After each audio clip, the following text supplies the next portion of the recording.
Oh, so good. Everyone's back together. Together again. And See, I got some sun, Bobby. I do. Where'd you go again? See me shimmy my shoulders. I went to this quarry. That's just. I mean, I got a hitchhike ride, but you know, it was probably only maybe an hour and a half away. Okay. I was kind of lost in time because I had to blow the guy while we were on the way. Of course. And I can't look at my watch while I don't want to talk about it. But the point being is, there's a bunch of owls that are there, and they like the owls kind of congregate, and they've got nests with their babies In the quarry? In the quarry. Are there trees? Like, They got trees with the holes, and you know I've got these calluses I've been growing on the backs of my hands specifically for owl beaks because I like to swim with the little owlets. I do this every few years. It's one of those like yeah. I thought, so we were just having a good time, like swimming in the quarry. Yeah. You and the owls? Me and the baby owls and the mama owls were trying to pick them up, but you know they're wet. Did the guy you blew stay? He actually did stay for a little bit. Yeah, he set up like a tripod and a camera. Okay. Yeah, and then you must be his muse. Well, you know, Donna, I'm sure it was nice without him. You know, I had a nice little break. That's great. What'd you do, Donna? I just slept. Depressing. You know. Yeah, your body I needed a good long hasn't been break poisoned. You earned on my it. brain. I You know. earned it. I'm not like drugged anymore. Your skin does look healthy. Thank you. I did get some sun. So Well, you know, Teddy's moving back on. to I the noticed the routine. scars on your arm are healing. Yeah. Thanks, Teddy. Yeah, he's they're not gonna- bleeding no more like a stupid arm. Well, at least I don't have like a weird growth on my hand. Like, Hey, the growths is for the owls, okay? You know what owls represent a in fungus. pop culture? Owls? Wisdom and aliens, but wisdom. All right, Owls. episode 34. Oh my God, 34. 34, yeah. oh my Wow. God. We're officially older than Christ now. That's a big Oh, number, yeah. yes. And I think we've done more than him. Nope. Okay, we're not going there. Well, I mean, It depends on how you're looking at it. If you're a Christian, you're pretty fiction much blowing story. Jesus the entire time you're hitching a ride in this pickup. sure. Okay, well, He's let's- number one. All right, well, you know what are we doing today? Basically, we're going to look at the birth of online web sleuthing. Online And the web sleuthing? Yep, and the two opposing forces that drove it. What do you mean? And it eventually led to the creation of Websleuths. We're going to be looking at Sue and Bob. Sue and Bob. Sue and Bob, better known as Jameson and ACandyRose. One pro Ramsey and one pro intruder theory. Oh, well, that's going to be fascinating. So the whole thing of people going on the internet and trying to be detectives and looking at all the information. This started with make this sense of it. case. It started with this case and it started with some people like these. And this leads to the birth of the actual Websleuths.com. So Websleuths.com. Oh, wow. all in this story. So you guys ready for it? Yeah, I'm about ready. I do have to get my Band-Aids because some of my my owl picks are bleeding. Yeah, you shouldn't pick Or I at can just it. wipe it You on this shouldn't chair. pick at Nope. it. Nope, don't do that. All right, all right. Well, we'll get your Band-Aids after. Let's just do it. All right. Well, hey, I'm Bobby Pavlovsky. And I'm Todét Ron Reagan. This Maggie. And this is JonBenet today.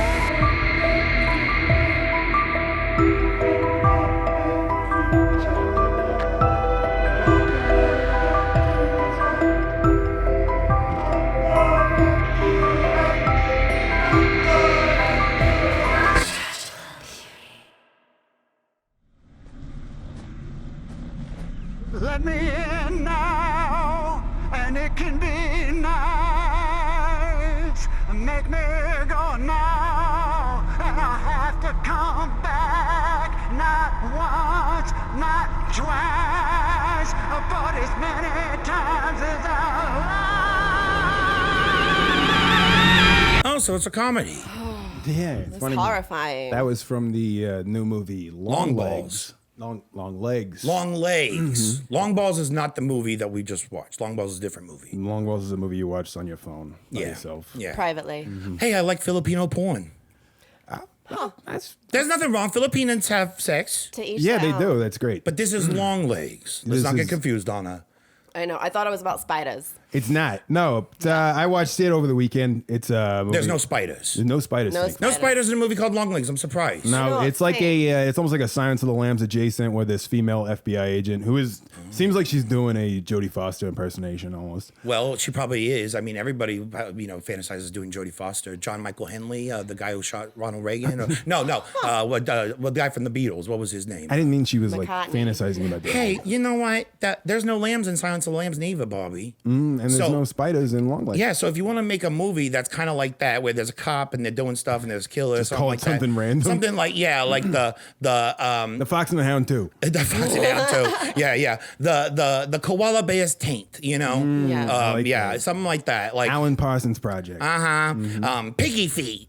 I'm gonna make a movie like Longlegs called Piggy Feet. Piggy feet. And and it's like man And never bring it up. never bring it up. No, no. Right, There's right. bacon in every scene. Okay, but so why I was showing that movie? yeah. Is I don't know if you guys have seen it. They've talked about it in the news that the director of that movie was inspired by the doll, the doll that looked like JonBenet that she was given for Christmas. Oh my God. He was inspired by that those. doll. He was inspired by those for the dolls that's used in the movie, which I'll put a little clip of it over this. Oh, where you can see this okay. doll. And it's yeah. So he was just inspired by that. And in the book, they said that the parents had made for her for Christmas a life-size doll of herself that was dressed as her and was lying in a cardboard box in the basement when this happened. And there was something so up about that combination of elements. Their daughter was a doll that they dressed up, but then they had a doll of their doll daughter, and then she gets murdered in this crazy way, and the doll's sleeping in the basement. So something about all of that just started to make sense to me, and the rest is salad dressing, man. I don't know how it happens. I mean, it's creepy, you know, when you have a doll. It also says speaks to your parents' state of their mind about you, because Dolls they are see you already as an creepy. object, as an accessory, as a toy, as something to dress up. And we know that her heart wasn't truly in the thing, because she would tell that to her friends when she could speak. Why with would her I want friends. myself as a toy? I know. And also, what was weird was that those dolls had the nylon cords, which was similar to the cord that was That's like the American Girl doll. Oh, That American was a Girl doll, different Yeah, doll. no, yeah. But a doll that was in the house. And one of the dolls that they took out of the house when the police gave the Ramseys a chance to take some items out of the house while they were staying with their friends shortly after the crime. But this is about Longlegs, which is not Piggy Feet, and it's not about spiders. And it's got Nicolas Cage, the director. He's doing the director the son of a movie? He's doing a John Mark Carr impression there, Nicolas Cage's. And yeah, the director is the son of Anthony Perkins. Anthony of Perkins. Psycho Who's fame. that? Oh, Anthony Bates. Perkins. Yeah. He played the guy who was dressing like his dead mother, and he stabbed what's her name, Jamie Lee Curtis's mom, in the titty in the shower. And Alfred Hitchcock made Not it. Vince Vaughn. Not Vince Vaughn. Not Vince Vaughn and Anne Heche. Not a funny guy. No, and well, don't talk about Anne Heche. She's not a guy. No. But whatever. but also not Vince Vaughn, who's talented in nothing. But basically, I mean, I got opinions. I'm allowed to voice it. Yeah. Don't make Sure. But I mean, I don't know if that Longlegs- was the role for him, but yeah. Longlegs was inspired by The doll in JonBenet Longlegs, doll. which is a very big, I'm not, no spoilers here, there's a very big plot point involving the doll. Okay. Yeah, it's inspired by the JonBenet doll. So, Wow. it was relevant. Thought I'd bring it up. Also, in other news, too, Yeah. the Dance Moms that we showed last week, which was yeah. was that last? This was 2 weeks ago. I mean, it was 2 weeks It ago. was some time ago. 2 episodes ago, we showed the Dance Moms new season, a new era, where they showed the clip. People are not reacting positively to it. No, online. they're not. There's been a lot of Obviously, it was articles. horrible. They said it was in super poor taste. After the episode aired, views reacted to the controversial moment online. It was extremely disturbing. I feel like with cases like JonBenet, where the cases are incredibly public, people start to blur the lines and forget these are actual real-life children. Oh, yeah. That's a really insightful quote and very true, and something I think about all the time in making this podcast. Right? Another quote is, I think a dance about JonBenet could never truly be done in taste. It's just emphasizing a horrific murder of a child. They could have easily done a beauty pageant routine without exploiting her murder. Well, I think honestly, these people are pussies. I think when it comes down to it, like when we think of like ancient Greek tragedies, okay, they explore topics of incest and betrayal and gods killing people and punishments and children being eaten by their god. I mean, like Kronos eating his children, or just it's one of these things where. You also have to then understand with a story or a lesson or a fairy tale or anything that becomes part of the tradition of almost like the what's the word I'm looking for, like the culture, but also almost like the literature, almost like the like a folk lexicon? Like folklore, yeah, like folklore. lore. See, Taylor Swift, she tried to grab that word out of my consciousness because she wants to don't own let it. her. Fuck her. Her parents own Swift Are you Trucking, by saying the way. JonBenet's part They're- of our folklore? Well, she's part of a folklore. She is. like America's She folklore. is. None of us have met that little girl. Nobody got to see really the body until after, it was taken from the crime scene. But basically, it's one of those things where JonBenet in all of our minds is a variant of and a long leg extension, appendage of the actual person and the act of that, that crime. Yeah. But it's there almost just like the impact point of an asteroid to then create the reverberations all around in so many ways and change the atmospheres, even like pop the pimple and let certain things out, but then also, the next step of it all, because just as we see with the archetypes of the great Greek tragedies and dramas and what have you, that the words through many different languages have sustained for thousands of years, and maybe there's things that are like even older than they, things from the Egyptians and even before the Egyptians, the Sumerians, the Babylonians, the Assyrians. So speaking on that, though, we got a great Greek tragedy kind of story here too. Ooh. That's built within the JonBenet case. But so wait, does anybody got anything else more on Dance Moms? Oh yeah, Dance Moms. So this is the thing. So with Dance Moms, many people when they have in the journey of wisdom, and oneness, people are going to be crude and stumble into their enlightenment. And I don't ever want any artist or even maybe someone who is, imparting the full functionality and physical and spiritual catharsis of being an artist, being an artisan, making art, performing art, having a thesis or a message. I was reading some books this weekend, so I know some of these words now. I don't want them to ever be afraid of doing something that's controversial when art is supposed to be comfortable, comfort the disturbed and disturb the comfortable. It's what pushes the needle and changes the status quo.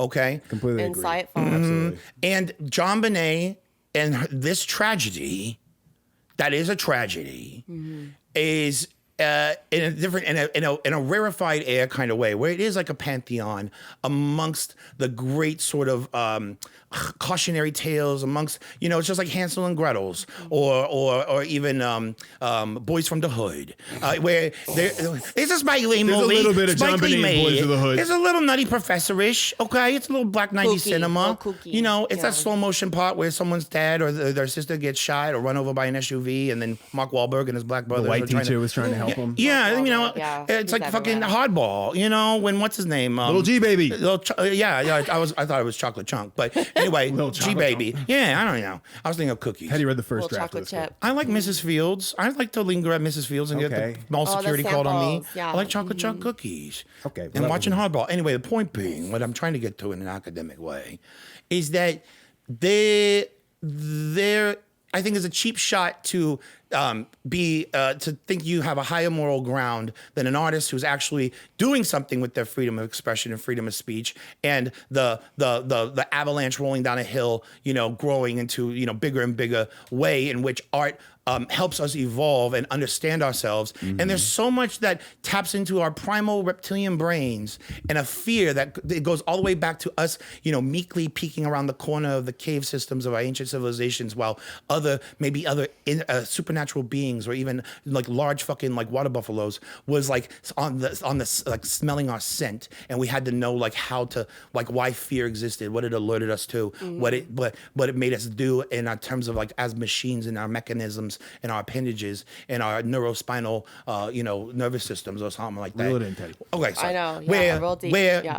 Like part of the reason why we even have this as a podcast is because there is latent, potent, potential energy that was drummed up because of how this just smashed against the world and then the country, and a certain fear, a certain commentary on the nature of the nuclear family, on whatever pressures of performance or children or being neglected, all the fucking things, even fears of dads, fucking their daughters, which I would never if I were a father. Sure. But the point being is that it's not there to then just be suppressed and neglected and not talked about and not described, or even maybe not even evolved in a way where there's so much in our investigation that we would not have been able to talk about and explore, like things about like the and stuff or whatever, without losing sleep, without having nightmares, without having permanent psychological damage because of how serious it is and how scary it is, unless we did it in a more humorous way as our own coping mechanism, you know? Sure. And so I'm really proud of these stupid dancers. I'm not. Because, I mean, they were just It's saying not their their opinion. fault. The parents make them do it. Like, They were just saying their opinion about the episode where they're saying that, they don't think it could be done in taste. I agree completely with what you're saying about I don't think it should be pushed down or whatever. But everybody should be able to have their opinion on it. And also that dance sucked. Oh yeah, it was really bad. And she didn't put anything into it. It was terrible. I'm going to do a JonBenet dance someday and it'll be talk better. about a little girl like that. Jeez. The dance sucked. Did you watch the show? Okay, it's not her fault. I'm It's just still saying. a child. Little kids have an average IQ of about 37. And little girls who dance are dumber than that. Some of them are smarter, but most of them are dumber. Okay. So it was in the news. I just wanted to bring it up. Oh, yeah, that's because it was fantastic. relevant, and Look how inspiring that was. We should do things where we talk about current subjects. Like current events. Current events. Yeah. Oh, news yeah. subjects. well, it's JonBenet news. But it's important. Like, I mean, I noticed when we talked about JonBenet and we did a TED Talk, I mean, we got like 90 Dance Moms views. things. How many views did we get, Bobby? I don't know. It was like over 8,000 something. Over 9,000. I mean, when you get over 10,000 or even like us, 12,000 views on something, right. like then that tells me, because we got to start marketing. talking about stuff that's relevant. We want people to find our stuff. The algorithms, that was about the case. You can't just work in current event stuff. It that doesn't have actually ties in, though. But everything is related to the case. I mean, when you really think about it, No. like JonBenet, she was a woman that was so bright, she could have been the next Kamala Harris running against Donald Trump after Joe Biden resigned. Okay, you're not just going to insert buzzwords of stuff that's going on to try to get Campaign's views. got over 2 million volunteers and made over $500 million in donations. JonBenet would have Well, doubled okay, I that. could loosely put that together. JonBenet did have a lot of volunteers. She was a feminist icon. Two of which we're going to talk about in Who's this that? case. The two people that we talked about in the very beginning, Sue and Bob. Oh, yeah. Better known as One Solved Mystery and Jameson. Dun, dun, dun. Susan Bennett, who is also known as Jameson online. Okay. Susan Bennett. Susan Bennett, and then Barbara Refner, which is also known as ACandyRose online. Robert Redford. Barbara Refner. Barbara Hefner. Nope, just two moms. Barbara from Ohio. Oh, Barbara Ohio. Barbara's from Ohio, yeah. Oh, okay. Yeah, Okay. it's from Northfield. Oh, Northfield, Ohio. I like Ohio. Oh, wait. Bathrooms smell better there. And Susan's from Hickory, North Carolina. Oh. Susan Bennett, she's the mom in Ted about the teddy bear on Peacocks. No, but the same. That's her name, character Bobby. Yeah. Oh. I don't think anybody's really watching that, but it's funny. I like it, but I don't know if people Hey, are. it's a thing in pop culture. No one's Okay. talking about. Oh, God damn it. Hey, Ted fans, you like JonBenet? Come with your buggy. We got to think about things like this, Bobby. Right. Okay. And so, for anybody that's not familiar with these two people, you're going to get very familiar with them. But if you've done any sort of research on JonBenet over the years, I'm sure you've heard the name at least, ACandyRose.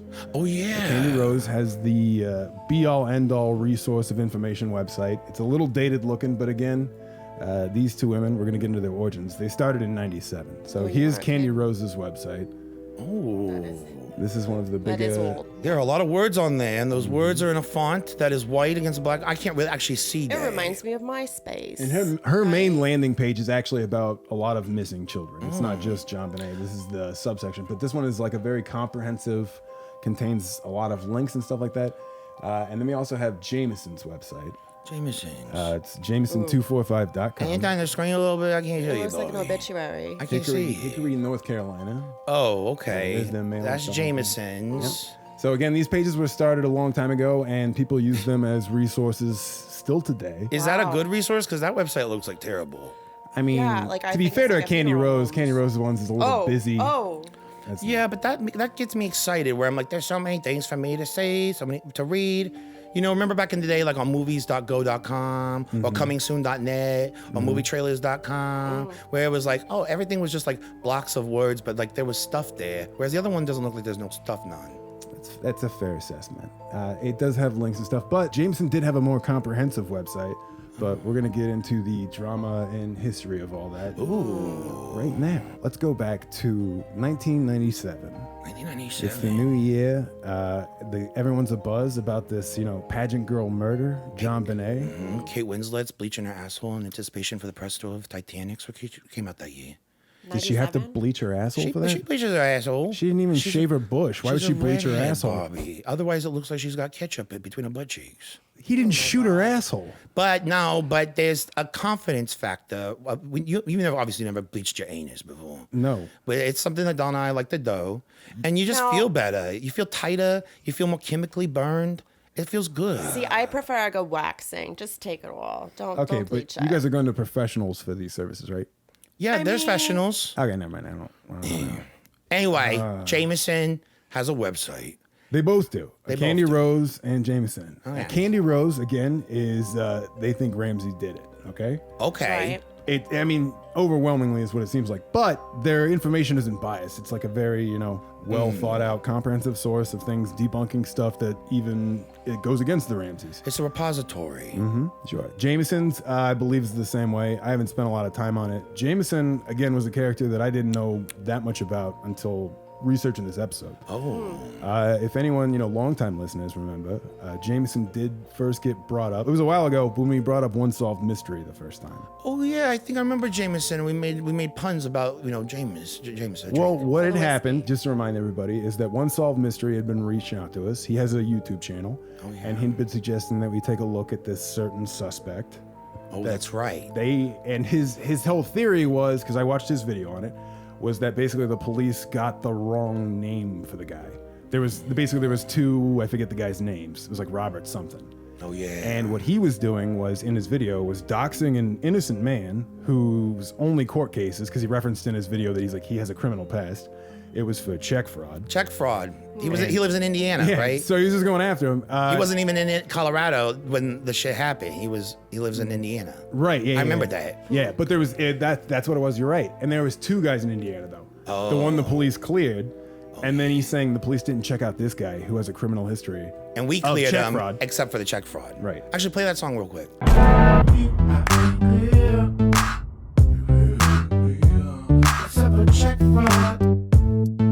Except for check fraud. Yeah, that's right. We are the so check fraud. talented. Yeah. All so One Solved Mystery was basically like, hey, peace out. Oh, yeah. They realized we but weren't taking the bait. He has came back. But when I was looking into One Solved Mystery, I found that there was somebody else, purporting his theory on a subreddit. And it was called Jameson's JonBenet. Jameson's JonBenet. Which Possessive. Right? We'll get into a little bit later about the actual specifics of that. But that's where it first came up, where I was like, oh, maybe One Solved Mystery is Jameson. Oh, yeah. Not even being aware, because again, we were at the beginning of our case. Yeah, we were just not even being aware that it's like, oh no, Jameson is actually a pretty huge figure in this case and in internet lore. Really? Absolutely. So here we were, naive and just like idealistic, just dipping our toes in the pineapples and cream bowls, not even realizing that some of the people reaching out to us are people who are interlinked into the... No, that was when I thought One Solved Mystery could have been Jameson, but it's not. But you're saying that Jameson is actually involved in this whole history of this. So it's almost like we were 3 feet away from stardom. You know what I mean? That's very generous to say stardom. Absolutely not. But we're gonna go back again to 1997. Okay, it's the birth of the internet, AOL Online, and internet forums start popping up. Candy Rose has a very great article, which I'll link at the bottom, that details what was going on at the time and stuff like that. In 1997, Yeah. soon after the crime happened.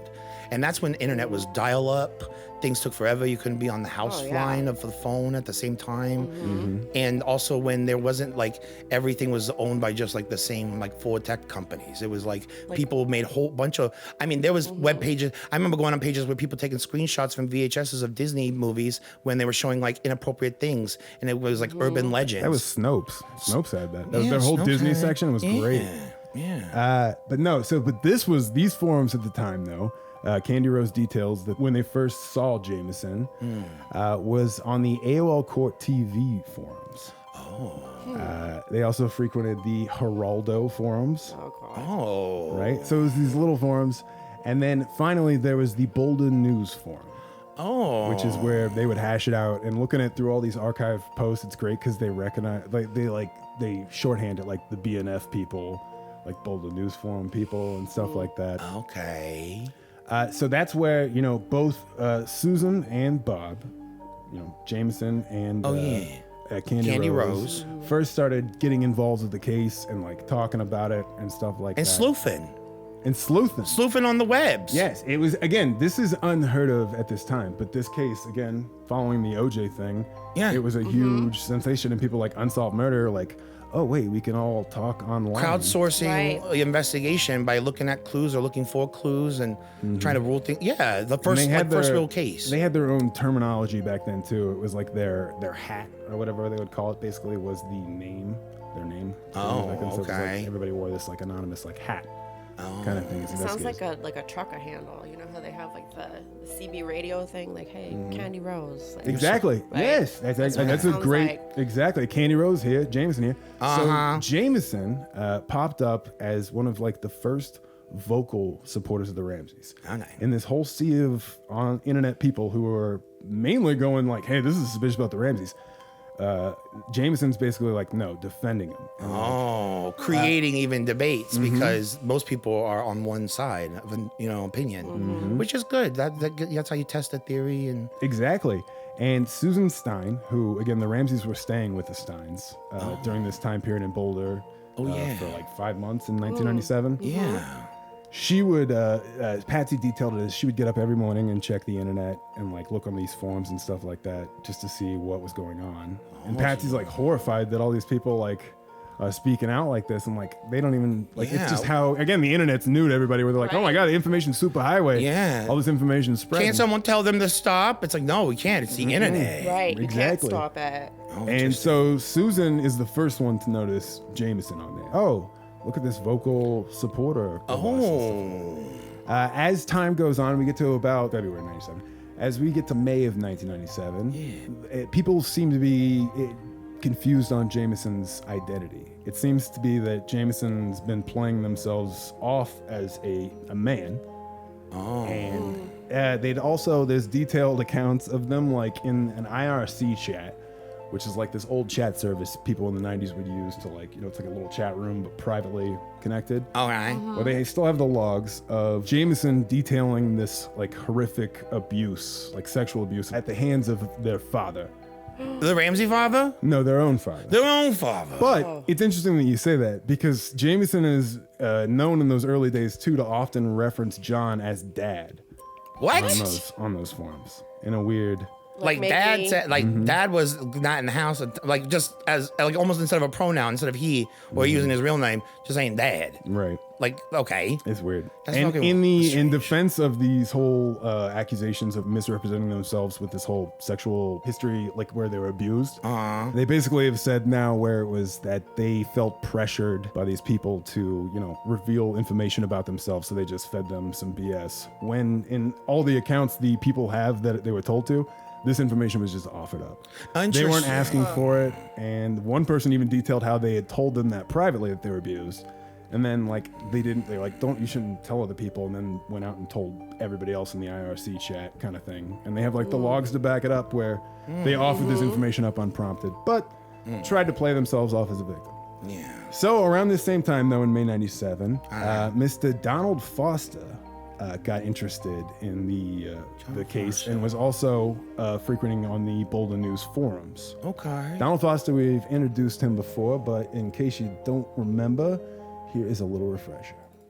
Use of language, grammar, source material, borrowings, political or religious opinions, and anything that might enter into making a piece of writing distinctively one person's or another's, from punctuation to spelling and so on. The professor once discovered Shakespeare was the author of a centuries-old manuscript, and the FBI hired him to prove Ted Kaczynski wrote the Unabomber Manifesto. Oh, you remember that guy? Remember him? Because we talked about him in the episode where it was about Patsy and the note and how he had... Yeah. He's super smart. He actually helps solve crimes. Yeah. And solved the Unabomber stuff thing. that's not even crimes. Like, Right. who's Shakespeare? Right. Crazy. So, Mysteries. good credentials, right? More than one solved mystery. He's at least got dough. So he is also frequenting these forums, seeing Jameson's post, and him and other people are concerned about like the stuff they're posting, where it seemed like overly sexually explicit. There's something I keep seeing mentioned about sexual gloves, which I didn't even want to add to my Google. Sexual gloves. There's a theory they were reporting where it was like people were seeing it almost as like a fan fiction type accounts.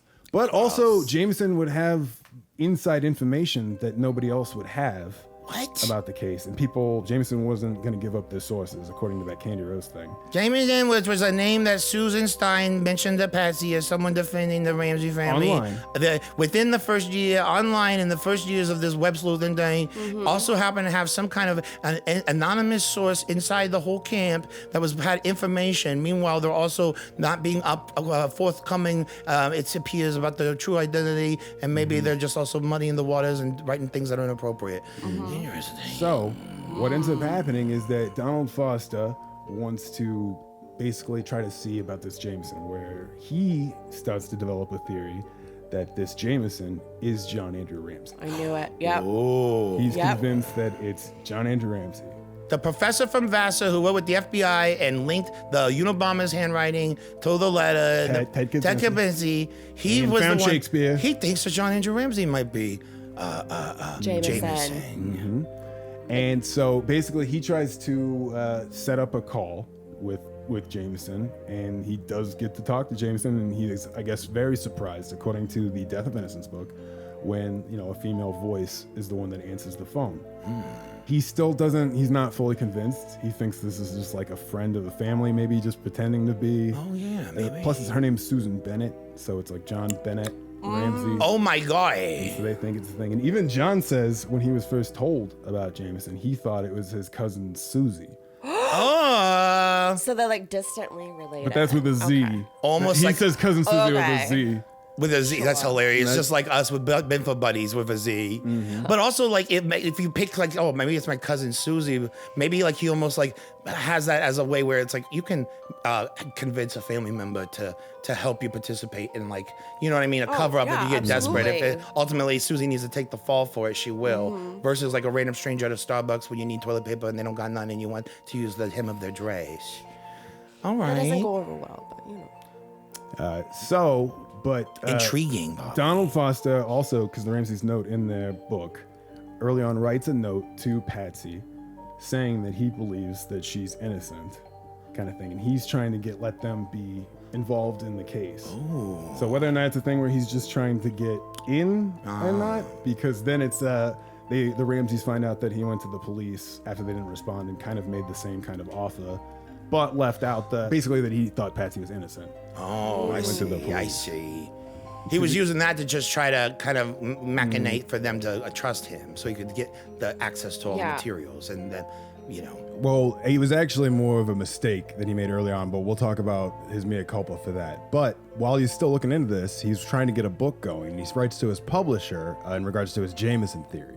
He wrote, "In the 10 years I've done textual analysis, I've never made a mistaken attribution. If I'm not sure, I bite my tongue." He was very convinced that this Jameson person was John Andrew Ramsey. But then it comes out also that same May, just right before, on Mother's Day, that Jameson basically gets doxxed online as being like, it's a woman. It's this Susan Bennett. Susan Bennett's a real person. Oh, okay. And so Susan gets really upset with the fact that it was like, I'm just gonna leave the internet like forever. Oh, okay. Oh, wow. And she was never heard from again. And it's because it was a thing of, again, they outed her as like being a liar, like constantly like making up shit, again with the whole thing with saying bringing up for no reason that she was abused and then trying to backtrack and be like, they forced me to do it. And then it was also about the whole gender thing where it was like lying about that and trying to say I didn't really mislead people. And then, so yeah, she got upset and claimed that she was not coming back to the internet. Oh my gosh, and she never did. Good for her. No, unfortunately, She seems a little dishonest. Oh, what? She came back, she had withdrawals, and she came back in there. Obviously. No, there's somebody that only goes by the name of Murphy. This is a woman who steps into the picture because they felt bad for Jameson. Murphy felt sorry for Jameson and took her under her wings. Murphy was good at building web pages / doing graphics, and she put up a forum they called Websleuths Mountain Forum. It was public for a while, then they went private. The dispute on the Websleuths name comes at this point. Jameson claims Murphy suggested Websleuths with 1 B, and Jameson claims she liked the name but wanted it with 2 B's. Either way, they settled on Websleuths, and Murphy made a nice little banner for the trademark name. That's so fucking dumb. 2 B's. 2 B's or 1 B to B? Okay. That is the question. Yeah. Well, okay, so they Well, they invented Websleuths. Well, yeah, and we're gonna get to like how it ended up coming to be of what it came to be. Also, at that same time, Jameson writes a letter to the Ramseys. It was like a letter of support, but they already knew who Jameson was because like, Susan that's Stein told them about Jameson. Okay. And now they've got this whole Websleuths thing launched where they're trying to have this other open discussion. It's like their own forum to have this thing. That's probably going to be more pro-Ramsey Exactly. to counter any of the other forums being pro-intruder or being anti-Ramsey. ACandyRose writes that in the meantime, Jameson started writing a pro-Ramsey timeline, which was more like her personal diary on the case. But since she didn't know how to get it on the net, Murphy stepped at the plate and opened a tripod account, created the web pages, and assisted Jameson to get her timeline words up for others to read. And from what I understand about this timeline that Jameson had put online, it was like one that literally goes back to like when they got married, John and Patsy. Oh, whoa. Kind of What? comprehensive timeline. Huh. Fishy. Then we get to May of 1998. The Ramseys finally respond to Jameson's letter and ask if she would like to meet. Oh my God. And get like a pizza and just chat. Well, no. According to the Ramseys, what happened was that Jameson flew out to Atlanta with their son and her husband, James. That makes sense now with the name James. James. Okay, put that together. Oh, Jameson. Yeah, there you go. Oh. Yeah. And they went to go get coffee at the Moonbeam Cafe. Oh, interesting. Sure. And what they thought was going to originally be a short meeting turned into like a 3-hour long session. Oh my God, like a 3-hour tour like Gilligan's Island. So Jameson meets at the cafe with the Ramseys. Yeah. Patsy describes it as Jameson looked like a regular mom with her long dark hair, big eyes, and broad smile. She had a good sense of humor and wasn't sure how she had gotten so wrapped up in all this. If anything, Jameson was on the quiet and shy side. Among other things, she wanted us to know who she was and what she looked like because anyone could show up at our door and proclaim herself to be Jameson. So they don't know her name? They do now. It's Susan Bennett, but it's a thing of that nobody knew exactly, like, who Jameson was, and a lot of people had speculated that it was, They were like, listen, we've got a fan, honey. Right. And again, Patsy says that she just wanted to give them her support. So, and then during that meeting, basically, John describes it as they were almost moved to tears as they talked to Jameson. At times when the topic of our conversation would bring up sad memories, she tended to change the subject to something lighter. As we ended our conversation, Jameson looked both of us straight in the eyes. While I totally believe you are innocent, I will continue to look at any evidence the other side shows me. If anyone proves that you were involved in the murder of your baby, you will find me as tenacious an enemy as I was a friend. Yeah. All right, what is this? Gone with the Wind 2? Right, I mean. Cold Mountain 2? Coal Miner's Daughter 2? Jesus, it sounds like shit Patsy says. Which is just, Right. from what we'll end up learning about Jameson, it's just interesting that it's like if that's an actual true And so she's a real person? We're sure she's a real person? They met her in person. Well, they said they met her. Said they did. They said yeah. they met her. And again, Did they? Donald Foster had, thought for a long time that it was, Jar and stuff like that. But he didn't meet her no in person. Right. And then, I mean, I'm just trying to make sense to make sure that, like, do we have a birth certificate? When they doxed her, did someone show up at her house? Like, It's a real person. it's a real person. Jameson is a real person, yes. But is it really who Susan Bennett of Yes. Hickory Smoke Yes. back in North Carolina? Absolutely. Yes. Okay. Absolutely. All She's right. done events and stuff. Okay, okay. We'll get to it. Okay, I'm just learning. No, I mean, you do raise a great point because it's a thing of, did it at one point in time switch to being, Susan Bennett? Was it originally Jar and then it switched? Because, I mean, she did get doxxed in May, which is the same time that Donald Foster also reached out to his publisher with basically his concerns and guarantee, and he's never been wrong in 10 years.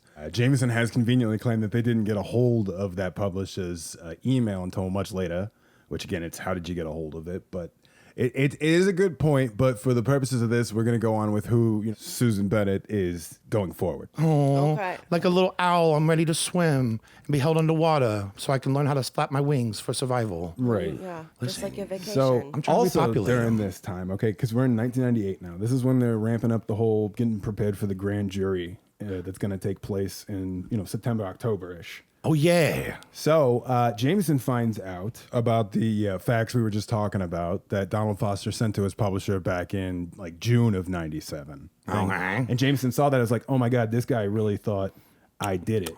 So Jameson also finds out that the DA is going to be calling upon Donald Foster because Donald Foster's actually switched his tune now, too. Oh. He very much thinks She's Patsy, putting some pieces together.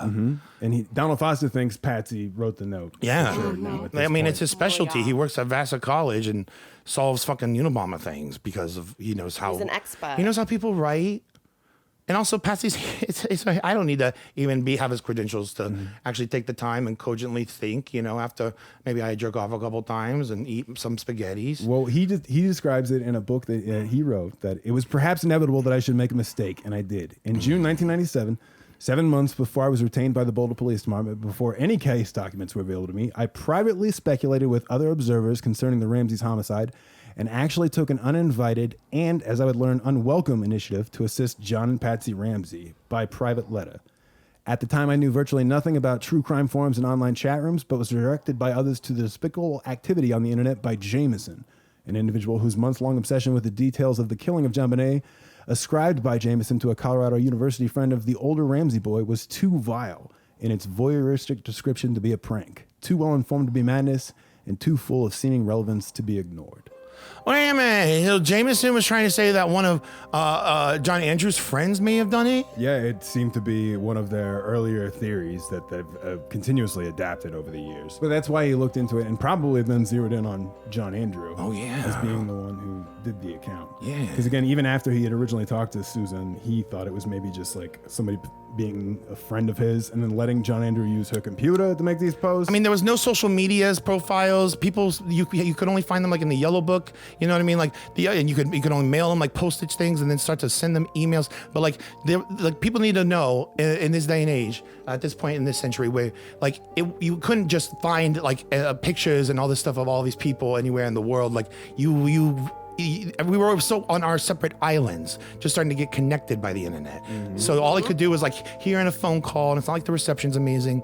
Like, and if someone just has like a friend of theirs who's a girl or it's just some sort of woman, like just pretend for half an hour or whatever to just be the person, like that's all you could go off of. Now, Right. It almost I mean, I know we've seen Jameson, but it almost makes me wonder. Like, I mean, if I were John Andrew Ramsey, let's say I was an older brother and I killed my younger sister, accident even maybe, but like I would almost want to separate myself in some sort of form or fashion, and maybe even go like, oh, it was the same details, but it was a friend of mine or Right, something. point the finger somewhere else. Well, like, again, I think that obviously. was because he was there. Donald Foster was there on those forums, the Boulder News Forum, in the early days. So he watched, the theory, Jameson's theory develop. Obviously, Jameson moved outside the house, is very intruder did it kind of thing. But then again, we get to the whole thing with the grand jury. Jameson ended up taking the story of Foster's claims against her to the district attorney's office. Donald Foster, she said, was anything but a credible witness, but the DA never contacted her. She wanted to speak to the grand jury because she found out that Donald Foster was going to speak to the grand jury. And we see again what he says in the documentary about him in regards to the ransom note when we're talking about Patsy. My experience with the Boulder detectives was that they were entirely professional in their work, that they were dedicated to the case. Have you determined who wrote the ransom note? I have no comment. Again, the guy that found out who Shakespeare was. Yeah. And it's now that he had analyzed everything, he had determined basically now that Patsy had wrote the note. Made him mea culpa for his whole original letter to them. Whereas, he didn't have enough information. And he was vocal in these true crime forums, ones that were also pretty much anti-Ramsey. And Jameson almost had positioned herself as to be almost like the lightning rod or like the spokesperson in a sense with her forums or whatever as being a pro-Ramsey. And it's almost like an attempt, just like how the Ramseys tried to make sort of like a false equivalence where it's like if one person on the other side does something, then they want to have something that's equal and opposite. It's almost like they want to try that with the grand jury of like, well, what if she like petitions the judge or whatever? So that then it's like this expert male dude opinions, professor whatever opinion versus this other lady, but then they would try to frame it as like, these are two people who go on the internet and talk about the case. You know what I mean? I think it was a really good point because it's like when Lou Smith also petitioned to the grand jury to be able to speak. And again, for people who aren't aware, at grand jury proceedings, you don't present a defense, but the Ramseys still got to let Lou Smith, but not Jameson. And I think they were also delighted when they found that it was like, oh, look at this supporter that we have that's just, blindly making these posts that it's like defending us over and over again. And Jameson describes that they're their point of thing they would always do is like, oh, well, then how do you explain the foreign male DNA kind of thing? Oh yeah. And they'd be like, and then I'd wait kind of thing, where it's just like, okay, Jesus Christ. So, you know, she didn't get to speak. The DA didn't talk to her. They didn't talk to her for the grand jury thing. But she's still, you know, online doing her pro Ramsey stuff. She's got these timelines up. In August of 98, a bunch of these forums, for some reason or another, start shutting down. Oh. So they end up opening up a new Websleuths thing. It's called the Websleuths Community of Forums. It was created in August of 98, and it consisted of 6 major forums. They had a JonBenet one, they had a jury room one, a missing children one, and a night shift forum. Jameson would be the moderator of the JonBenet one. Okay, so she was in charge of the whole discussions, and moderators, they can just do what they want, pretty much, to make the rules. Okay, well. And curiously enough, the domain name Murphy was using when they first started was smileyface.com. With smiley spelled without the E. And it was owned by a friend of Murphy's who let them put it to use, to put the forum there. Back then, though, the Websleuths' rival forum was the forum called Justice Watch. Okay, they were in constant fight, and both forums used the Boulder News Forum as their battleground. So it's like you're seeing users from either one. That's how you're seeing where it's like they developed a shorthand where they called the Boulder News Forum the BNF, and Justice Watch was the JW.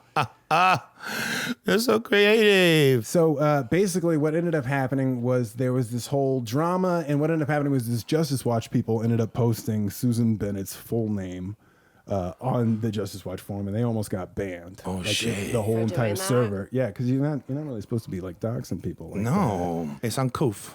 So during this time, the fall of '98, while Jameson's trying to get on this grand jury thing, that friend Murphy, who does all the website stuff, they're paying all the bills for all this stuff, keeping the forums running.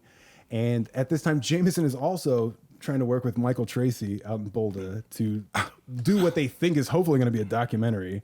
Wow, Jameson wasn't part of those plans. Huh. And what a small world. And they were going to be targeting Donald Foster because he was that expert witness. Of course. And but it ended up being passed off to CBS 48 Hours. And there you cannot find any clips of that. So, but yes, Jameson did appear on CBS 48 Hours. Wow. If anybody has that footage, Yeah, we'd love to see that. Not the jerk off 9. So we get to 1999, May of 1999. Murphy, the person running all this stuff, starts getting a bunch of complaint emails from users saying that Jameson is out here just doxing people, like putting private information out there. And it's like Murphy goes to Jameson and is like, hey, like you're the moderator, because as a moderator, you have access to all this extra details people don't have when they sign up for accounts. Right. And Jameson tries to say stuff like, I never censored posts there or anything like that. I never did anything like that. I allowed an open discussion. But at the same time, in the same vein, admits to talking with Murphy and being like, well, I don't want certain users in here. It's like, that's the same fucking thing. Oh my God. So Murphy tells Jameson, it's like, hey, it's like, if you're going to do this, like, you need to resign. Like, you can't be. Yeah. And Jameson's like, I'm not going to do it again. Okay. Like a month later, Jameson does it again. Yeah. Of course. And so Murphy, he sends a message to Jameson. She goes, hey, I thought we talked about this. Like, you got to talk to me about this, or you got to resign before you do this, or tell me, like, whatever. And Jameson just responds, I resign now. Wow. In all caps. Oh, my God. So Jameson left the Websleuths, the whole apparatus they developed with Murphy. Okay. So Jameson officially resigns from the website. Yeah. But then goes on to found Jamesons245.com, which is the one we showed. Oh, yeah, the one that looks stupid. Okay. And then they also ended up buying the domain name Websleuths.com, WEBB. Because again, they were using smileyface.com, which was a domain name a friend had lended to Murphy. But Murphy put the whole trademark banner up with Websleuths. So there was a whole drama in there. So you think Murphy would know better to just go ahead and get their own URL, but okay. Right. But Murphy trusted that they weren't going to use it because they said they weren't going to use it. Oh, yeah. What ended up happening that Murphy then let it all out of the bag to the forum and told what the whole drama what happened with Jameson was like they were doxing people, what was going on. Yeah. And then they also admitted that basically Jameson had been selling stuff to the tabloids at the time as well. Oh, my God. And also like trying to arrange like media events. Oh my God. So it was, There's a little conflict of interest. Jeez. Well, it's just also like and it's like what's your actual Yeah. She's like a motivation? nightcrawler kind again, of. Right, she's she got- could be paid to do this. Now she's met the Ramseys. Yeah. Supposedly she's got, friends. She's friends with Lou. She's got access to stuff that most people don't have. She was working with that guy well before he was the only person being reached out to by John Michael. What the fuck is his name? John McCall. John Marcar. Yeah. Right. And this is in 1999. These people are all in it together. I know. They're all in it together. I'm sorry, I had to interrupt you. I mean, this is even Crazy. filling in more of the blanks. Does our audience see this? Where it's like even in the late '90s, like right on the heels of when the crime happened, and then the beginning of this whole. I mean, we're an extension of what they began and what people in that time were just kind of discovering in terms of doing this kind of crowdsourcing, web sleuthing. Let's all read all these threads and get addicted to just being on the internet all the time. But then let's put them in these Word documents and these Excel sheets, and let's correspond. And we have different factions and people have different beliefs. But then it's not a pure process either, because we even have it documented in the Ramsey book that the neighbor, Susan Stein, where the Ramseys were staying for like 5 months, and immediately after the daughter was dead while they were still in Colorado, she was one also on these on America Online and whatever forums, and she was giving updates and talking to the Ramseys about, in particular, Miss Jameson, who is also just like literally playing all the sides. But they have a curious amount of detail about the case. Yeah. Like a lot, yeah. Like Including at one curious, point thinking that maybe yeah. it was John Andrew Ramsey's friend, which also may be a thing that is there to distance John Andrew Ramsey. Right. So, then Murphy ends up just selling the Web Sleuth name, the trademark or whatever, to something called Riva. That's the only thing I could find on ACandyRose. Okay. River? I don't know what that means. But again, then the actual Web River Sleuth Phoenix. would start in 2004. So it's really interesting of like what, and they're using the same kind of thing. So I don't know if that was somehow purchased from that or whatever. Fascinating. That's fishy. So Okay. we get to 2002 and a very concerning report. Uh-oh. Ramsey friend sells material. Woman gets $40,000 for giving transcripts to National Enquirer. Oh. A confidant of John and Patsy Ramsey sold handwriting samples and interrogation transcripts from their daughter's murder investigation to a supermarket tabloid for $40,000. Okay. Susan Bennett, who uses the name Jameson on internet forums about the John Ramsey murder, insists she sold the material to the National Enquirer because she believed that its publication would prove the Ramseys' innocence. Okay. Which, again, the Ramseys did not like the Enquirer. They deny. Yeah, they were Globe people. Yeah. So it is interesting. Keep reading. It was used in the December 3rd edition in a 31-page story headline, JonBenet's secret video evidence, new clues expose mom and dad. So again, right around the time of the anniversary, every December, there's always more focus again. This is like catching the wave. Right. And Bennett is quoted as saying, people make it sound as though I turned on the Ramseys. I still believe 100% they are innocent. So, but she refused to give an explanation for why she accepted the money. Because it's like, if you're really just trying to prove the innocence, You would just get, why not just give them the... Unless you were given those choice pieces of evidence, which also may have been carefully chosen because maybe it's like, Patsy's S's or Y's or whatever definitely look different in this sample, but it may be like a backdoor means for the Ramseys to just get some money too. You know what I'm saying? But here we go. This is what's curious, though. Bennett said she did not know the source of the material she received. She said it arrived in an unmarked package. Oh, the unmarked package, Bobby. If you're familiar, Hal Haddon, one of the Ramseys' attorneys, And that's his MO. That's his MO. He did it with Paula Woodward. When she did her book. And as Candy1710 from Reddit has pointed out, Hal Haddon's other client, Kobe Bryant, the same thing happened in his case. But in this same article, Wood is basically, decrying like what she did, though, at the same time. What's he says? Basically, he said it's horribly naive to believe that the tabloids are going to fairly and accurately report on any issue or piece of evidence as it pertains to John and Patsy Ramseys. He said that the Ramseys felt betrayed by it. He said, Wood said Bennett does not face legal action, but he said he will investigate to see if she obtained the information in violation of a court order and if the source of that information be prosecuted for it. In the meantime, John and Patsy will no longer communicate with Miss Bennett and will not share any information with her, Wood said. Huh. So it's like Wood's like, yeah, I'm gonna get on the bottom of who sent Yeah. Where was this article published, Bobby? it. This was published in the Rocky Mountain News Rocky back Mountain in 2002. 2002. Which was when was the grand jury again? Grand Jury was from 98 to like 99ish. Okay, and when was the book published? The Death of Ramsey's book? Innocence, yeah. 2000. In 2000. Okay. I'm just curious. Yeah.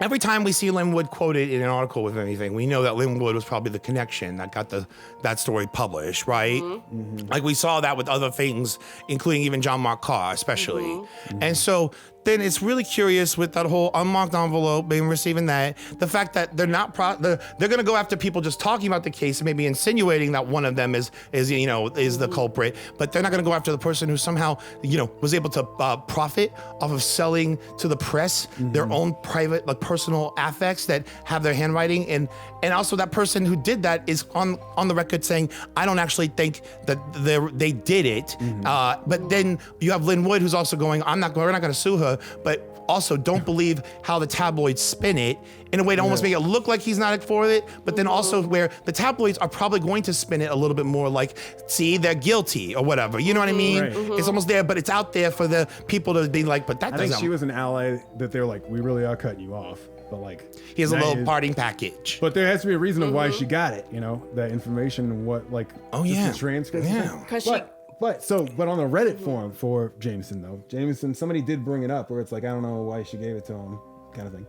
But Jameson's only response to even that article we just read was, no, I did not give them handwriting samples. I didn't get them myself until later. So she's saying basically I just gave them the transcripts. Oh. But it's still an interesting, somebody's like, so the article got it wrong? And Jameson goes, it sure isn't the full story, but I'm not adding to it. What is done is done. The Ramseys certainly don't have any problem with me. That was 6 years ago. The fuck? So that's crazy. So it's like, and also Jameson is known to not tell the truth. Right. Exactly. There is empirical evidence. It's not a matter of my opinion. It's literally documented, locked into the vaults of the internet. But 40 grand. 40 grand. 40 grand. Ooh. And so then we move on to 2012, 10 years later after Jameson got that payout. Yeah. And Jameson finally releases their long-awaited play. A what? Murdering JonBenet. A play? A play. Oh, Murdering JonBenet? In 2012. At AOL email. Ramsey tip line, Jameson245 at AOL. Oh, we should email them. Absolutely. The play's about JonBenet? Mm-hmm. What's it about? It's just it's written from the intruder's perspective, I guess, but it's not really when you start reading it. It's just it's really bad. I wanna read it. You can read some of it. Let me see. So it's like a little haiku. The haiku at the beginning is "Hush-a-bye, don't you cry. Go to sleep, my little baby. When you wake, you shall have all the pretty little ponies." It's attributed to traditional. I don't know what the fuck. The characters in the play are John Ramsey, Patsy Ramsey, Steve Thomas, Lou Smith, Jameson, who's the narrator and peripheral character in the story, and the suspects. What the fuck? They get real detailed on this set. Oh my god! I couldn't. We should do this. You want to? I want to do it. We don't have time to. We'll do another episode. We'll play it. We'll do some of the play. The narrator. Yeah. It's really bad though, and I don't recommend purchasing it. Okay. So during all this time, our ACandyRose, has this, they're not doing stuff for, money. They're just having this wealth of information online that is not necessarily biased, but it's just great. They're just being a pure source. I would be more like a ACandyRose than I will be a Donovan or Jameson. Nice, sweet, and home. That's the Ohio way. So, in 2019, then there's an article where basically that Jameson gives a presentation in Hickory, North Carolina. Basically, try to, it's just give people the intruder theory. Like it's in our hometown. Yeah. But in this article, she also makes the connection that a long time ago, Steve Thomas made the connection that in Hickory, North Carolina, where she's from, that is where the Sure Tape factory is from, which is the duct tape, the brand they specifically linked to finding on, I guess, JonBenet. Oh, okay. So she basically did that. But in this same vein... As a claim to fame. It's a thing where she basically is saying a thing where she's like, we need to look into this as well. Into the tape factory? She's saying, I used to work at a factory. She's like, new stock is usually behind old stock in a warehouse and on the shelves. It could have taken months for the roll of tape to make it to the shelf of a store if it was indeed put out for distribution, Jameson said. Jameson said she's spoken to people who have worked at Sure Tape who said it wasn't unusual for staff to take products home with them. Could a Sure Tape employee have inadvertently supplied the killer with the tape? Possibly. I'm not accusing anyone of anything, Jameson said, but I think that's a lead that should have been investigated more. She's so full of fucking shit. What fucking point are you just wasting everyone's fucking time? Just a fucking chasing fame whore. down That's the point. Sure tape employees? That's the point. Yeah, Just we'll talk making to up you. more bullshit. Put her name in the goddamn little And that's- newspaper. And that's Right. what turned into what Jameson has become now. Is like basically just a shit poster online. And that's even like their own Reddit. So but first though, we get to 2021, okay? And ACandyRose passes away. Barbara Hafner R.I.P. passes away after battling an illness. Wait, hold on.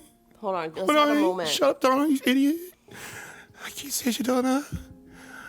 So you're saying ACandyRose, Barbara J. Hafner, Nay Steele. That was her name before she got married and found love. This is, She died in 2021. at the age of 77. Oh, is that her picture, Barbie? She's so pretty.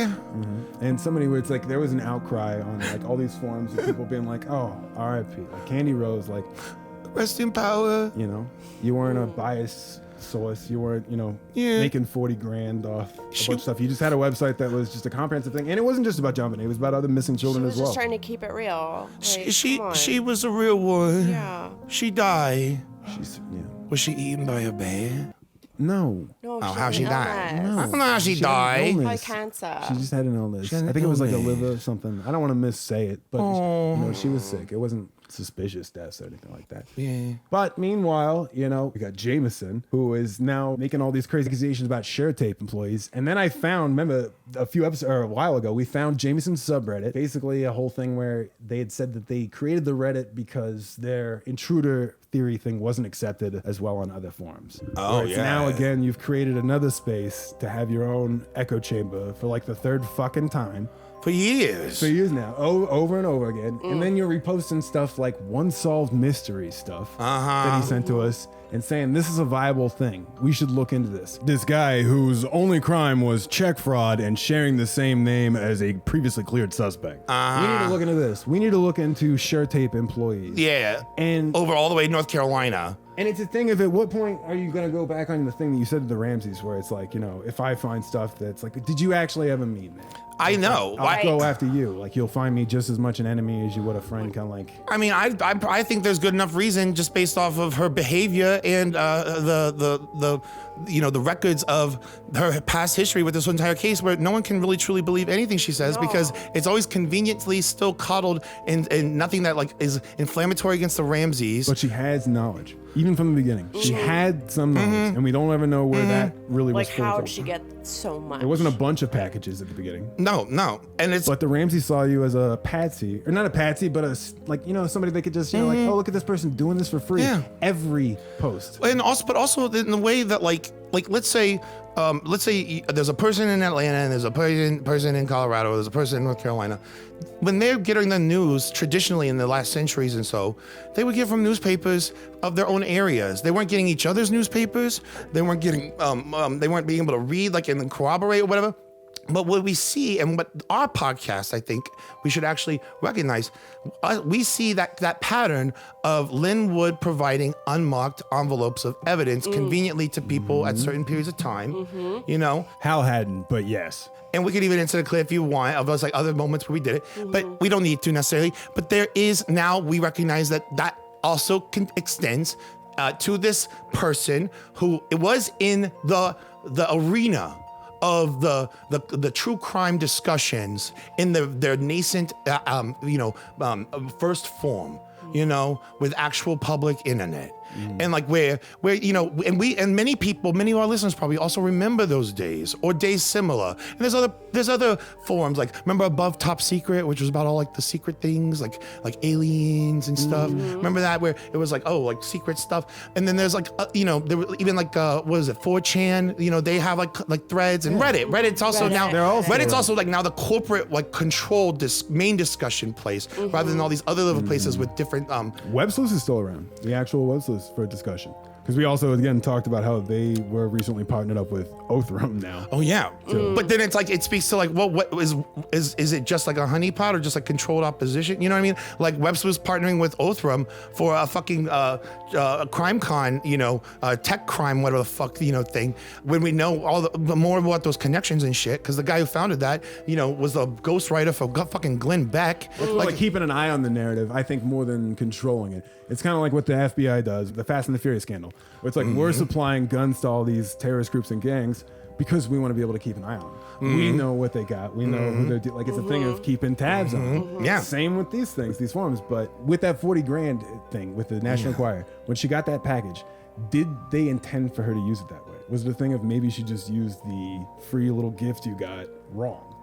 Oh, I don't think so. I think she's an instrument. It's almost like a viola or a trumpet in an orchestra where she plays one part of a larger symphony, and people are in their different proximities to the epicenter of both the house and the crime and the girl and the family and the parents and how people know them, or how people can even be character witnesses, or also how people can be accomplices in perpetuating and making the dominant mainstream story through the media finaglings of Lynn Wood, where they can then be deployed in different ways at different times for different issues to be really the character of the story that is needed in that point. And that's why I want to know that. What was that at point? Like at that point in time? Because all she had was the 1998 apparently police transcripts. So what was the importance of having that? Even if her intent, if the thing was, oh, we want you to sell this to the Enquirer, which they apparently, if the Enquirer ran with the way they didn't, like the Enquirer ran the other way. They were like, oh, John and Patsy did it. And we have the exclusive stuff. So what was the point? Did they want her to do that? This is the thing. The National Enquirer spent $40,000 in 2002 money. Right. They did not just buy transcripts. They bought pictures. They probably published pictures. We should try to see if there's an archive. But I wish there were, but probably isn't. But like, they didn't buy just transcripts. It's Jameson 10, 20 years later trying to rewrite history again by saying in a forum thing, it was only transcripts. When Jameson was in that article you just showed us, from 2002, Bobby, Jameson already at that point was 51 years old in 2002. That would make her what, 74 today? 73? Okay. She's old as fuck. Right. She's like, it's one of those things. She has spent the last like 20 years of a long life, 30 years, just being part of this story from the very beginning and trying to make herself even more in some way profiting off of it. She didn't say I didn't make the $40,000. She said I didn't even do the photos. No one's saying that, bitch. Well, she didn't. No, she's saying that she didn't give them handwriting samples, and that she didn't get them until later. Oh, that's which I don't necessarily believe isn't true. That's what I meant, not photos. I meant the handwriting sample. Which I think is the thing. They might be being truthful, and that's the thing. If like they did just give them the transcripts, but the important issue for me is what was the point? Is it a thing of like, oh, are we doing it to the Enquirer because they're our opposition, and we actually thought maybe they'd take it the other way? But like Linwood said in that article, he's like, there's no telling, how the National Enquirer is going to spin a thing. So maybe it was like, our plan failed. But you know what he's not saying out loud? Nobody buy the National Enquirer. Everybody boycott the National Enquirer. He's not trying to do anything that hurts their sales. He's just adding fuel to the fire of his role in the story, when really there could be, honestly, the whole symbiotic kind of thing. Because again, that was part of what the Trump campaign got, some of in trouble with, where they were trying to use some sort of like selling stories to, or no, not Trump campaign, but Donald Trump, where he would have the National Enquirer pay like the settlement money or whatever to the ladies and like buy the stories and make sure they couldn't be published. Right. Make them sign the NDA. And it's the thing of, it could just be a whole performance by Lynn Wood by being like, we're done with her. When also Jameson is saying the Ramseys have no problem with me. And also in the same vein being like, I'm not going to talk anymore about that. She's paid to be quiet. Situation. What's the thing? It's like, obvious. no, we're still fine. You're still our vocal supporter. And if that's why he's like, we're not gonna sue. Yeah. And if I'm like, if I'm a 72-year-old lady to this day, like posting things on Reddit, and I'm just like tapping away while I'm watching Price is Right starring Drew Carey, which you can find on CBS every weekday. Okay, everybody. Just want to let you know, we're trying to get sponsored by Price is Right, Drew Carey.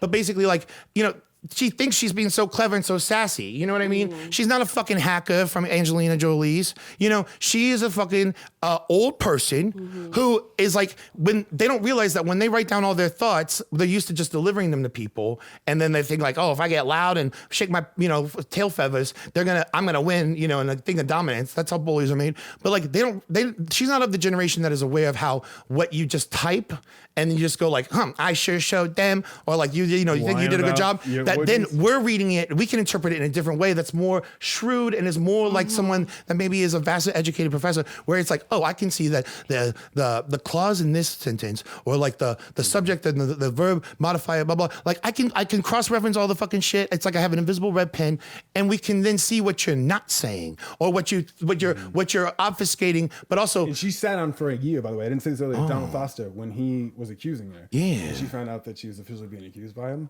She's still active on all these forums, but she was actually embarrassed by it and didn't want to bring it up by the fact that she was even a subject. Well, yeah, maybe I don't want people talking about that. Yeah, she seems to try to run away, but this But it's because this, intimate knowledge of the case and what's going on. You got something to hide. But she's still. It's because that's why she got still something to hide. posting now to this day. It's very much fizzled out, where it's like you see this Jameson subreddit that she's created for herself that's not very active and.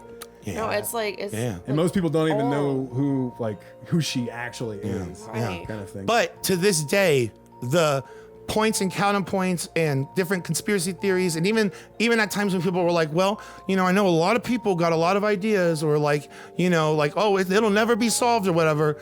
That shit was perpetuated in part because there might have been an orchestrated effort to pollute the online conversation with the first major American scandal case of a little girl, dying, where at a time when it was like, it wasn't even in a textbook to be studied on how those things happen. This was the first time it was happening, and those things, even if they were like broad and general and even sometimes dumb or whatever, if they were persistent and that we just constantly get that reinforced of like, oh God, like look at these sides, even especially with the intruder theory shit, the more and more we learn about the intruder theory, the more and more we learn that it's the same fucking people telling us the intruder theory, and it's a finite amount of people too. It's the same cast, the rogue gallery of characters, they're the same people, but they've been doing it together in concert in a way where it's like, oh, it's my shift, oh, it's your shift, oh, it's gonna be this kind of thing, oh, it's gonna be kind of that thing, or like make it look like it's against us, or maybe make it look like the Pope wants to suck our dicks. Like it's just whatever.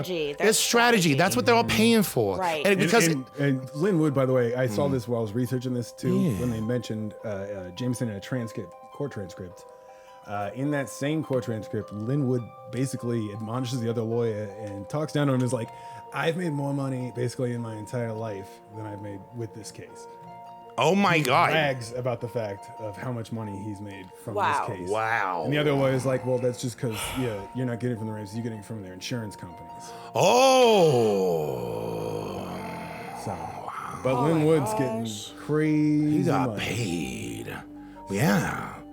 And it's in his interest for even the mystery, the story, the cultural phenomenon to persist. Mm-hmm. And at the same time, he also knows where all the bodies are buried. Mm-hmm. How'd you guys feel about episode 34? You feeling good? It was interesting, Bobby. I learned a lot. Like this was crazy. Yeah, she won't remember it none. But what I love is it felt like I was feeling the long legs of, kind of just like a central mission, and just I can see I think there is just an apparatus that we have really shined a lot of light on different parts of it, and this was an interesting part of it that I didn't know was there to be exposed with this whole history, especially with Jameson and with Websleuths. And God bless Barbara Dre Weffner, who was ACandyRose, because if we didn't have that continued archive of broad and a range and thorough repository of news articles without commentary and evidence, artifacts, photos, just all that stuff being hosted by her, then we would be even more lost and thrown to the wiles of the waves, of the winds, of the web sleuth, I would say, participators. There wouldn't be a more comprehensive source of information. You'd have to, rely on your Googling, and that stuff gets buried over time. But that's the thing. There'd be nothing to go if it wasn't for people like her. Instead, we would only get the Ramsey stories, or and conjecture. But so much of even what goes against the Ramsey theory is facts and objective things that have been synthesized because of our greatest access to information ever before in a crime case, and also at the point in time in the flashpoint in which this case helped even just kick off and activate the whole concept, the whole reality of online true crime discussions and communities, which we are a part of today. Sleuthing. Yeah. Well, anywho, next week's episode, we're going to do it on the Share Tape Factory. So, oh my God, yeah. Look out for that. We got some real good questions for Share Tape. I mean, how fucking she is just so like unapologetic. Look here. Right. And why don't you do it? And how dare the newspapers and the people where they're just like, yeah, go ahead. Go ahead and publish that. Just go with or that. you know what I mean? Like, why? Luckily, that was only a local lazy. paper, but Jesus Christ. Yeah, but also it's like, then if that's the news and that's what's supposed to stop, even corruption and to highlight, issues in communities and also bring people together. And it's just by uninspired, lazy-eyed, bored motherfuckers who literally have got one thumb up their fucking, cousin's ass and then another thumb up a fucking like bucket of KFC at the hills of fucking Alabama, West Virginia or some shit. You know what I mean? Where it's like, people are not informed. And also people probably still read that and went like, maybe it is shirt tape or some shit like that. Yeah, we should look at shirt tape. Damn, this shirt tape this down the has street. so many layers. Right. But it's so fucking stupid for anything that even exists. So that it's like one of those things where it's like, I think even our form of investigation, it's better journalism than this. Yeah. You know what I mean? We're like a little bit of blend of everything with like, commentary, but also facts. And also like even follow-up questions and just even spending time and everybody participating and all the people listening and the ways that you inspire us to keep, pushing on investigation and the way you donate. Yeah, and to our everybody, cause. thank you for supporting us on Patreon and the PayPal. Yeah. We appreciate it. The donation link below and also the link for the Patreon below. We've got a lot of new members. We very much appreciate you. Oh, Thank yeah. you all. It's wonderful. Join the movement. We're going to solve this case. We are closer than we were when we began. Well, oh, yeah. And I think we are closer and also coming to new conclusions about things that aren't necessarily the de facto final say of something, but being able to rest the case of a lot of things that were mired in either being not an unknown. It informs the other facts when you find out one thing. It's like it's a hardening of clay or something where just one thing gets solidified, another thing, and then we can build on top of It it. just leads to another. And that will everything, yeah. exactly, and Just that keep will lead to the following it. killer. It's beautiful. I love you guys. It's Thanks like the for doing Longlegs. love I you love you too. too. All right, well, you guys feel good about this? Yeah, I'm really happy. I love life. I love you guys. I love our fans. I love the owls. I love Teddy JonBenet. really needed that I love vacay. JonBenet. Yeah, I love Robert Downey Jr. is returning as Dr. Doom in the Avengers, and some other current event. Israel. I don't know. Blake Lively. Blake Lively was in Israel. She's got a hair. I don't know. I don't really know. Well, hey, Oh, okay. I'm Bobby Pavlovsky. Hey, and I'm Teddy Brown. And this is JonBenet today.